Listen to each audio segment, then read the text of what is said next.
Welcome to all class 10 students to this part 10 of human eye and colorful world. 10వ తరగతి విద్యార్థులందరికీ part 10కి స్వాగతం. దీంట్లో మనము పట్టకం అంటే ఏమిటి, పట్టకంతో మనం ఎలా చేయాలి నేర్చుకున్నాం కదా. ఇప్పుడు ఈ పట్టకం యొక్క వక్రీభవన గుణకాన్ని ఎలా కనుక్కోవాలి, పట్టకం యొక్క మనం ఇక్కడ తీసుకుపోయేది త్రిభుజాకార పట్టకము. ఈ త్రిభుజాకార పట్టకం యొక్క వక్రీభవన గుణకాన్ని ఎలా కనుక్కోవాలి అనేది మనం చెప్పుకోబోతున్నాం. ఈ ప్రయోగానికి మనకు కావలసిన పరికరాలు ఒక పట్టకము, డ్రాయింగ్ చార్ట్, తెల్లని డ్రాయింగ్ చార్ట్, పెన్సిల్, గుండు సూదులు, స్కేలు మరియు కోణమాలని. వీటిని తీసుకొని మనం ఇక్కడ ఏం చేయబోతున్నామంటే ముందుగా మనం పట్టకాన్ని తీసుకొని దాన్ని డ్రాయింగ్ చార్ట్పై లేదా తెల్ల పేపర్పై ఇలా ఉంచుతాం. ఉంచిన తర్వాత పట్టకాన్ని ఉంచి, పట్టకం ఇలా నిలువుగా ఉంటుంది కదా, ఈ 3D కాబట్టి దాని చుట్టూ మనం అవుట్లైన్స్ని గీస్తాం.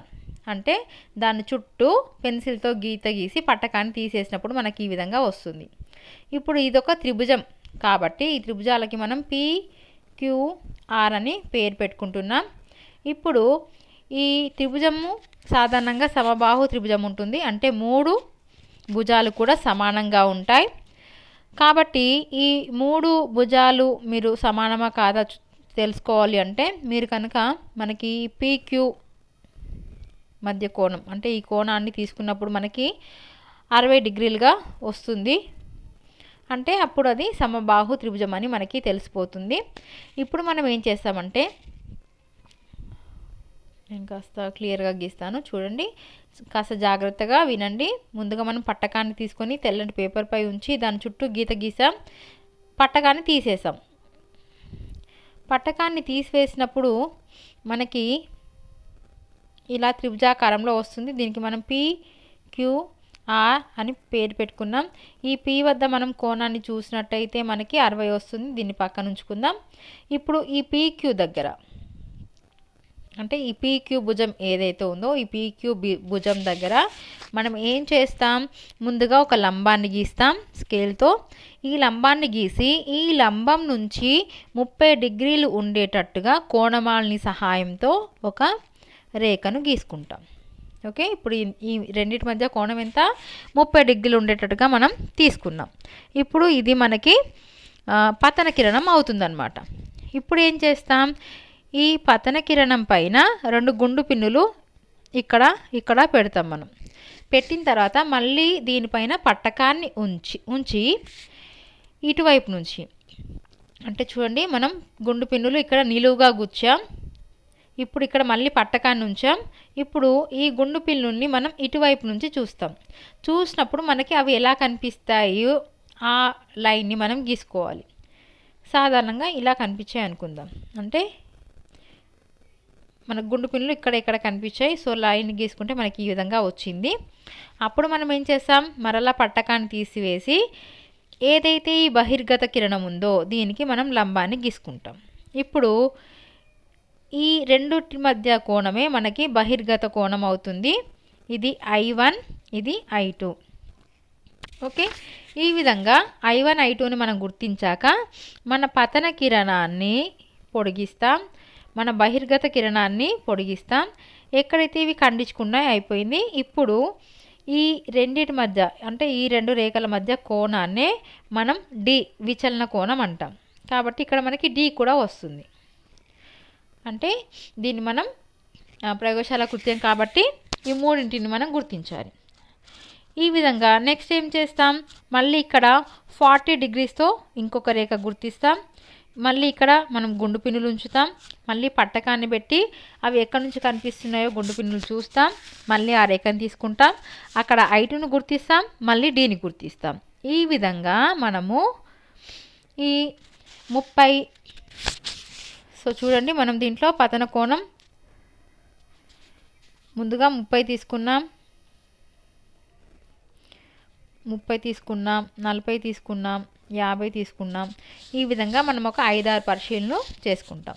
ఇక్కడ I1 వచ్చిన ప్రతిసారి మనకి బహిర్గత కోణం విలువ వస్తుంది, విచలన కోణం విలువ కూడా వస్తుంది. ఓకే, ఇప్పుడు మనం ఈ పట్టికలో విలువలు మనం ఒక్కసారి పరిశీలించినట్టయితే మనకేం తెలుస్తుంది అంటే ఈ పతన కోణం అంటే I1 విలువ విచలన కోణం D పరిశీలిస్తే మనకేం తెలుస్తుందంటే ఈ పతన కోణం పెరుగుతున్న కొద్దీ విచలన కోణం అంటే D విలువ ముందు తగ్గుతుంది, తర్వాత పతన కోణంతో పాటు పెరుగుతుంది. ఓకే, ఇప్పుడు మనం ఇక్కడ ఏమనుకుంటున్నాం, ఇక్కడ ముందుగా మనం పతన కోణాన్ని తీసుకున్నాం, మనకి విచలన కోణం కూడా వచ్చింది. ఈ పతన కోణాన్ని విచలన కోణాన్ని మనం చూసినట్టయితే ఈ పతన కోణం పెరుగుతున్నప్పుడు దీని విలువ తగ్గుతూ ఉంటుంది, ఒక వరకు తగ్గిన తర్వాత మళ్ళీ పెరుగుతూ ఉంటుంది. ఓకే, కాబట్టి ఎక్కడ తగ్గిందో మనం చూసుకుంటాం అన్నమాట.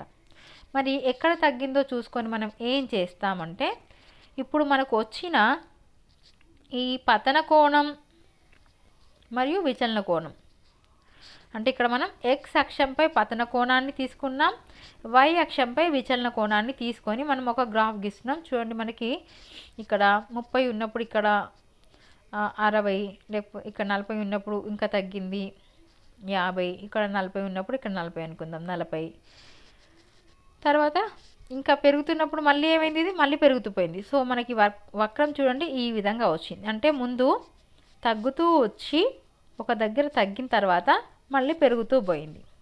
అవునా, ఇప్పుడు మనము ఈ వక్రం గీసుకున్న తర్వాత గ్రాఫ్ గీసుకొని ఈ వక్రం గీసుకున్న తర్వాత ఈ x అక్షానికి సమాంతరంగా మనం ఒక స్పర్శరేఖను గీసినట్టయితే, లైన్ గీసినట్టయితే ఇది ఎక్కడైతే దీన్ని తగులుతుందో, ఈ రేఖను వక్ర రేఖను తగులుతుందో అదే మన D అవుతుంది.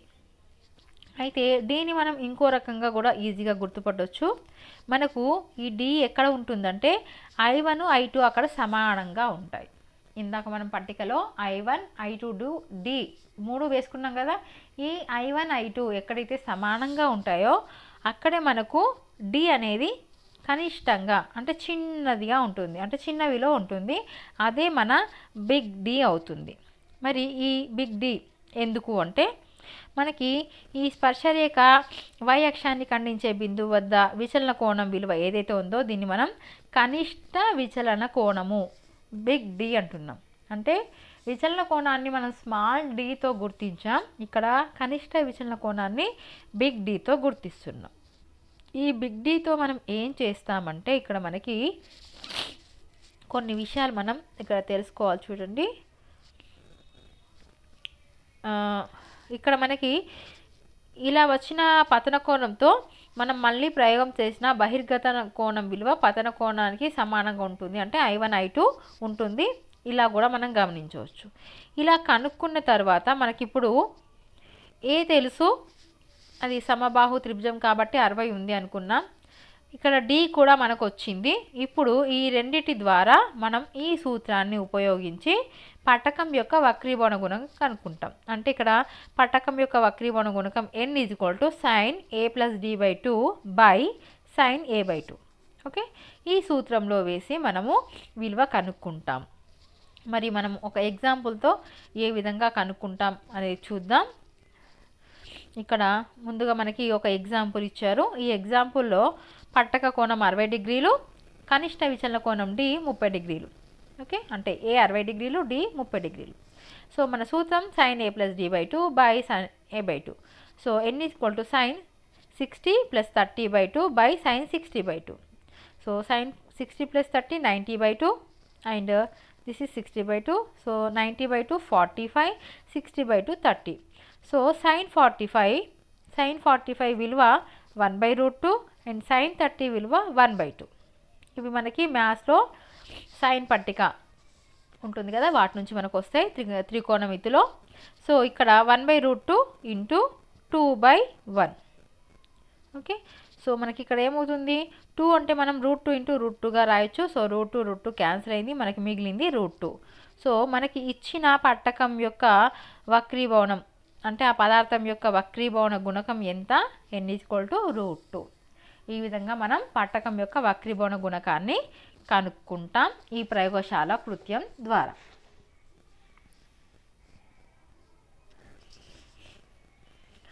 So see children, here we have to find the refractive index of a given prism.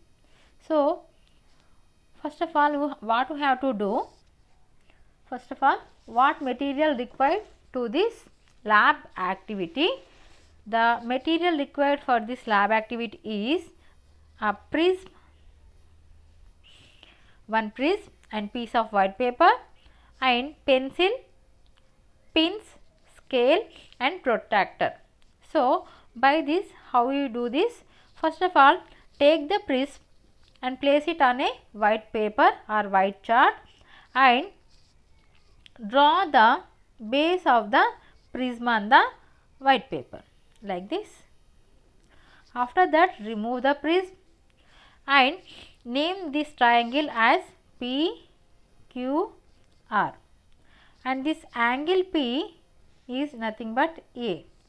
So if you observe, this will be an equilateral triangle, so A will be 60 degrees. Okay. So after that, what we have to do? We have to take a normal on this PQ line. We have to draw the normal or perpendicular line. After that, take 30 degrees using protractor, 30 degrees line to this normal. So between this line and this line, the angle will be 30 degrees. This is I1. This is I1. So after that,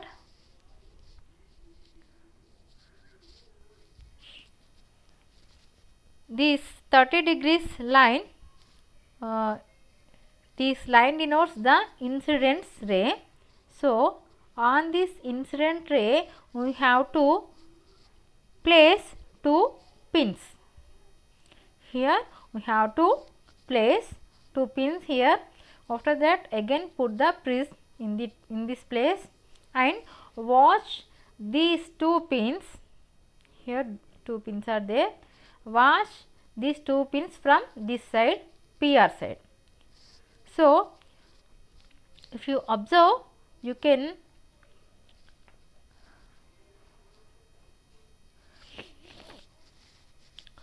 see these 2 pins here.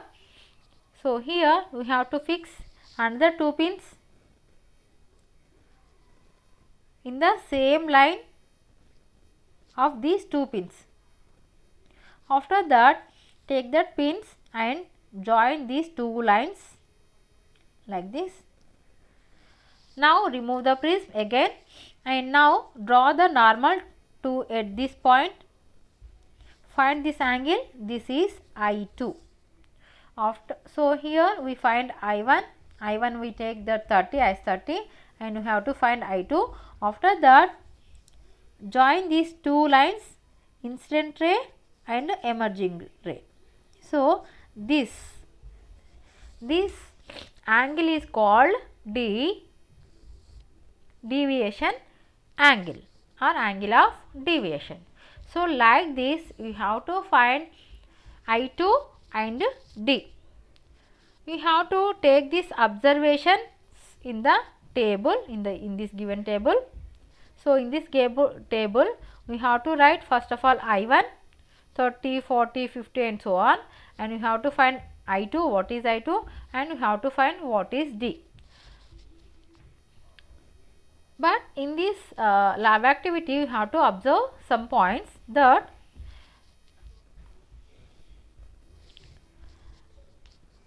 with the values of angle of incidence, that is I1, and angle of deviation D, if you observe these 2 angles,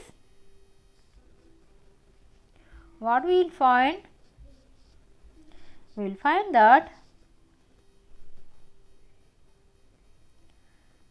the angle of deviation decreases first and then increases with the increase in the angle of incidence. So first of all, D is decreasing with I1, and after that it increasing with I1. So if you take a graph to this angle of incidence, that is I1, and on y axis we taking the angle of deviation. Along this y axis, mark these points and join these points. This will be a smooth curve. So now draw a tangent line to this curve parallel to x axis. So this is the tangent line parallel to x axis. So the lowest point of the graph, the point where this leaf cuts the y axis, give the angle of minimum deviation. Angle of minimum deviation, it is denoted by big D. So here we want big D only. So with this angle of incidence, repeat the above activity and find corresponding angle of emergence. You can find that at the angle of big D, the I1 is equal to I2. So like this also you can find where I1 and I2 are equal, there will be our big D, that is minimum angle of deviation. Okay, now we can find the refractive index of prism by this formula. What is the formula? N is equal to sin A plus D by 2 and sin A by 2. Already we know what is A. This A is angle of prism and that is equilateral angle. So A is equal to 60, and by this lab activity we have to find the big D here. After that we have to substitute in the formula. For example, here there is example given that angle of prism is A is equal to 60 and minimum deviation, angle of minimum deviation big D is equal to 30. So here we have to substitute A is equal to 60 degrees and D is equal to 30 degrees. So formula is N is equal to A plus D by 2 by sin A by 2. So sin 60 plus 30 by 2 by sin 60 by 2. So 60 plus 30, 90 by 2 and 60 by 2. So 90 by 2 is nothing but 45 and 60 by 2 is nothing but 30. So sin 45 value, that is 1 by root 2, and sin 30 degrees value, that is 1 by 2. So if you solve this, this is 1 by root 2 and into this is 2 by 1. So 2 equal, we can write that root 2 into root 2. So root 2 cancel here. So finally we find the answer N is equal to root 2. So the refractive index of the given prism N is equal to 2. Like this we have to find the refractive index of the prism by this formula. And first of all we have to find out the D, big D. Okay, so this is our lesson in this part. So now questions. So ప్రశ్నల్లో మొదటి ప్రశ్న, విచలన కోణాన్ని ఎలా కనుగొంటారు? విచలన కోణాన్ని మనం ఎలా కనుక్కుంటాం? మనకి విచలన కోణము రావాలి అంటే ఏం చేస్తున్నాం మనం? పతన కిరణాన్ని బహిర్గత కిరణము కలుసుకునే వరకు పొడిగిస్తాం. ఈ రెండు కిరణాల మధ్య కోణమే విచలన కోణము. సో మనం ఇక్కడ ఏం రాయాలి? పతన కోణము, కోణం కాదు, కిరణం. పతన కిరణము, బహిర్గత కిరణము.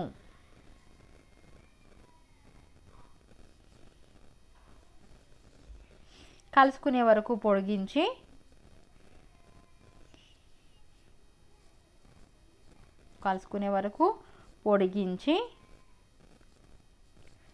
విచలన కోణాన్ని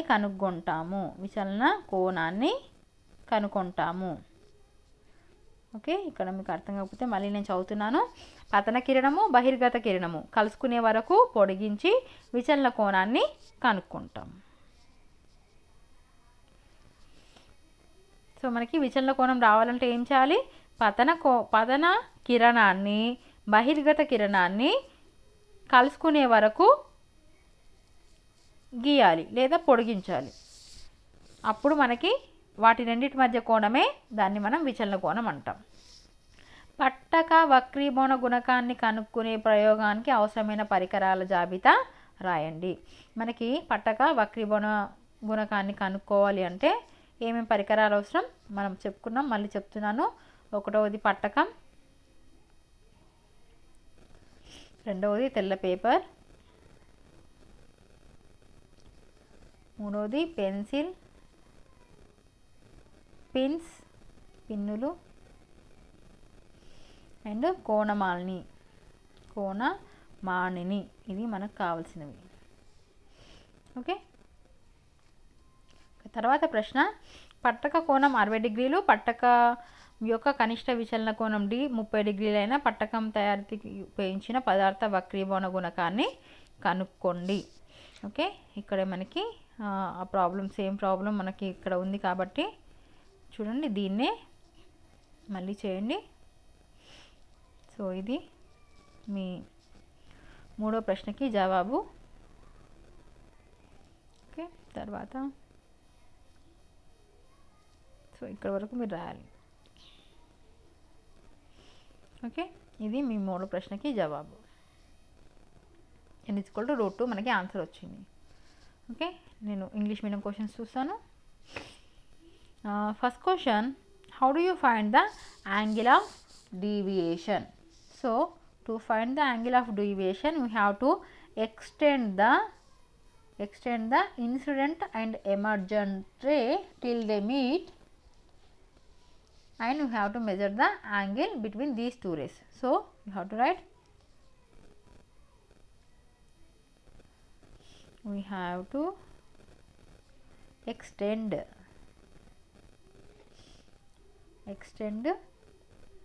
both incident and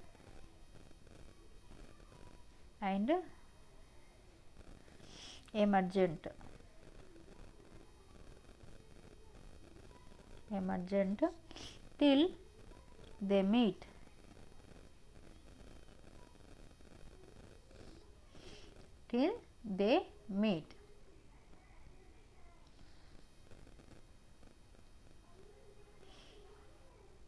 And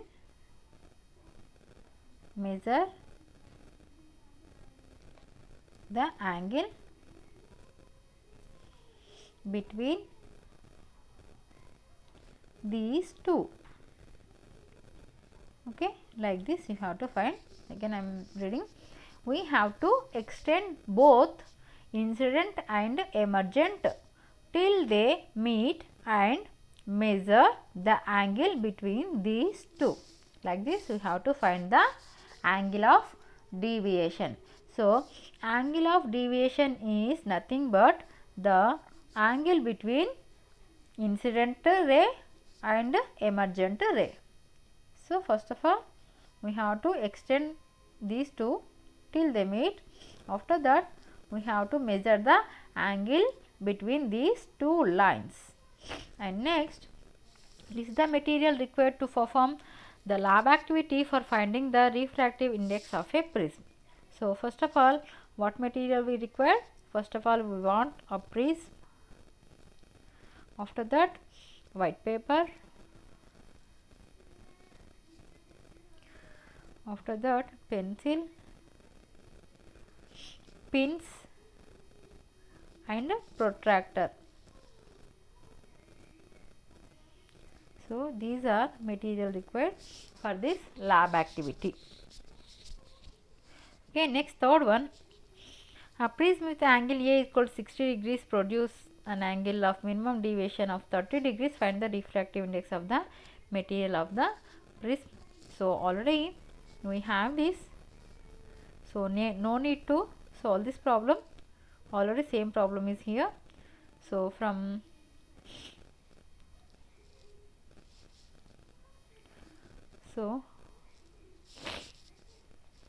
this you have to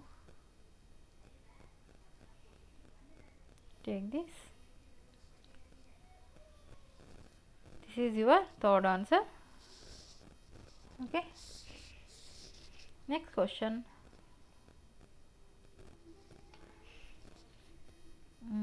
నాలుగో ప్రశ్న. ఓకే, పట్టక వక్రీభవన గుణకాన్ని ప్రయోగపూర్వకంగా ఎలా కనుక్కుంటారు? మీకు ముందే నేను వివరించాను, మళ్ళీ ఒక్కసారి నేను చెప్తాను, జాగ్రత్తగా విని రాసుకోండి. లేదు అంటే మీ టెక్స్ట్ బుక్లో, ఫిజికల్ సైన్స్ టెక్స్ట్ బుక్లో ల్యాబ్ యాక్టివిటీలో ప్రయోగశాల కృత్యంలో నిర్వహణ పద్ధతి అని ఉంటుంది, దాన్ని చూసైనా మీరు రాయొచ్చు. సో నేను ఒకసారి చెప్తున్నాను చూడండి. ముందుగా మనము ఒక వైట్ పేపర్పై, ఒక తెల్ల కాగితంపై పట్టకాన్ని ఉంచి దాని చుట్టూ పెన్సిల్తో గీత గీసి పట్టకాన్ని తీసివేయాలి. ఈ త్రిభుజానికి PQR అని పేరు పెట్టి PQ వద్ద ఒక లంబాన్ని గీసి ఈ లంబం నుంచి 30 డిగ్రీల కోణాన్ని చేస్తూ ఒక రేఖను గీసుకోవాలి. ఈ రేఖపై 2 పిన్నుల్ని గుచ్చాలి. తర్వాత మళ్ళీ పట్టకాన్ని ఉంచి పట్టకం రెండో వైపు నుంచి ఈ పిన్నుల్ని గమనించాలి. ఎక్కడైతే పిన్నులు కనిపిస్తాయో అక్కడ మనం మరో 2 పిన్నుల్ని గుచ్చాలి. ఇప్పుడు మనం పిన్నులు తీసివేసి ఆ రెండింటిని కలుపుతూ గీత గీసి దానికి లంబాన్ని గీసి వాటి మధ్య కోణం కూడా కనుక్కోవాలి. వీటిని పట్టికలో పొందుపరచాలి. ఇది మీ నిర్వహణ పద్ధతి. చాలా సింపుల్. ఏం చేస్తున్నాం, ముందుగా పట్టకాన్ని తీసుకొని దాని చుట్టూ ముందుగా మనం పట్టకాన్ని తీసుకుంటున్నాం. ఈ పట్టకాన్ని తెల్ల పేపర్పై ఉంచి దీని చుట్టూ గీత గీసి పట్టకాన్ని తీసేస్తున్నాం. తీసివేసి దీనికి PQR అని పేరు పెడుతున్నాం. తర్వాత ఈ PQకి ఒక లంబాన్ని తీసుకుంటున్నాం. ఈ లంబం నుంచి 30 డిగ్రీలు చేసి ఒక రేఖను గీసుకుంటున్నాం. ఈ రేఖ పైన 2 పిన్నులు గుచ్చుతున్నాం. మళ్ళీ పట్టకాన్ని ఇక్కడ ఉంచుతున్నాం.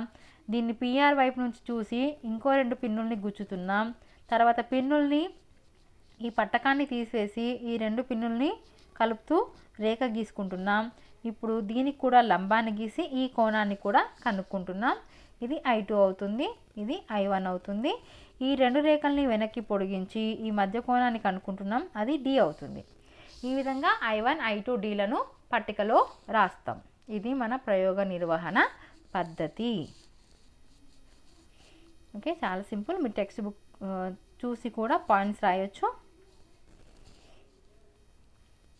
రైట్. ఇంకా 5వ ప్రశ్న. కనిష్ట విచలన కోణం వద్ద ఏమవుతుంది? I1 = I2 అవుతుంది. కనిష్ట విచలన కోణాన్ని గుర్తించడానికి గీచే గ్రాఫ్ కొరకు XY అక్షాల వెంట తీసుకోవాల్సిన కోణాలు. ఓకే, X అక్షంపై మనం I1 తీసుకుంటాం, Y అక్షంపై D తీసుకుంటాం. కాబట్టి ఇక్కడ I2 కాదు D తీసుకోవాలి. D అనేది ఎక్కడుంది చూడండి. X అక్షంపై I1, Y అక్షంపై D అంటే C అనేది correct answer.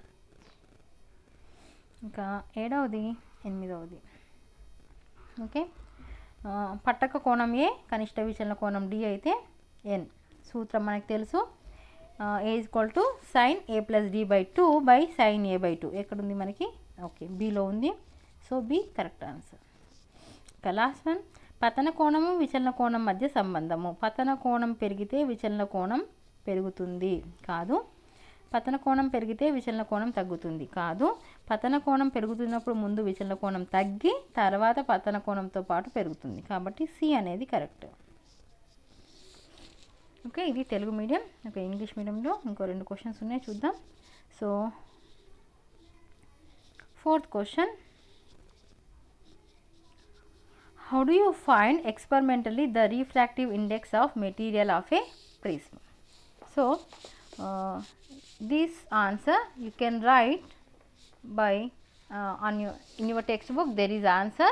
The procedure you have to write, but once I am telling the procedure. So first of all, take a prism and place it on white chart or white paper, and such that the triangle base of the prism is on the chart. Draw a line around the prism. So first of all, take the prism on the white paper, place it on the white paper, and now draw the line around.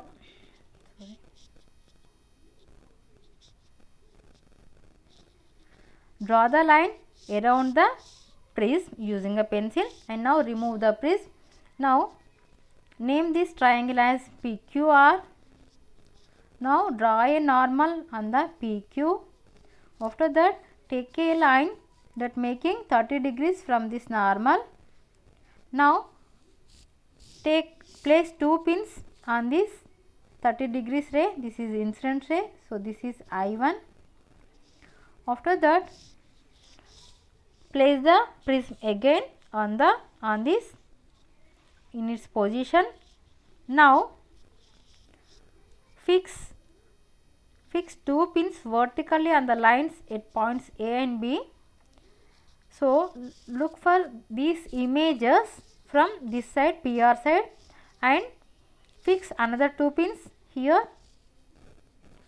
After that, remove pins and also prism.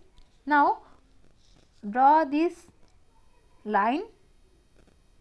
After that, draw the normal to this line. After that, find this I2. After that, extend these 2 rays.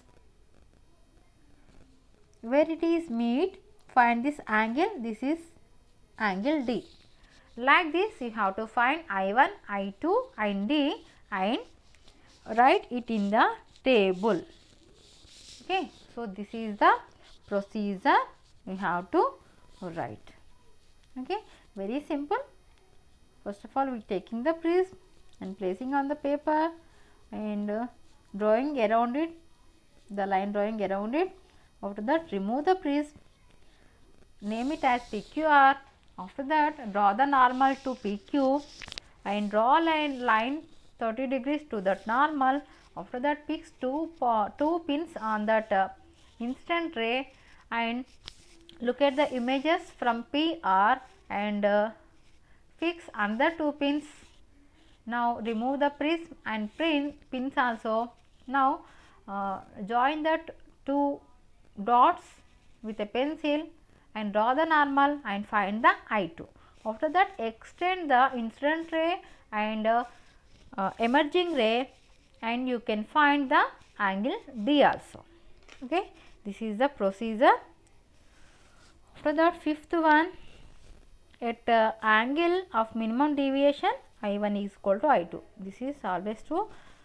When I1 is equal to I2, that is only big D. Next one, angles to be taken along XY axis for the graph.